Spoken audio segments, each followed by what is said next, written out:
ক্যান্টির বোতল জেডি, তারপরে চাট বিড়ি।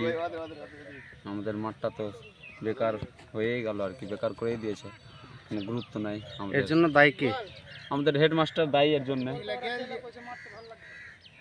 কারণ দায় কেন দিচ্ছেন মাস্টারকে?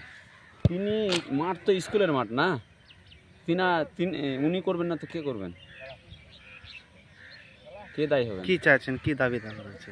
আমরা চাইছি মাঠটার পরিবেশটাকে সুন্দর করে, মাঠটা ভালো করে ঘিরে দিবে, আর মাঠটা একটু সেবা যত্ন করতে হবে। আমরা এটাই চাইছি। আমরা চাইছি সকালে আমরা সব আমাদের টিচার আরও অনেকে সবাই আমরা বয়স্ক লোক আমরা সব খেলতে আসছি। আমরা মাঠে আসছি, মাঠে আমাদের এই যে ফেলে রাখছে কাঁচের বোতল, আমাদের পা কাটছে, হাত কাটছে, নষ্ট করে দিয়েছে পরিবেশটা। আপনার নাম? আমার নাম খান ইকবাল।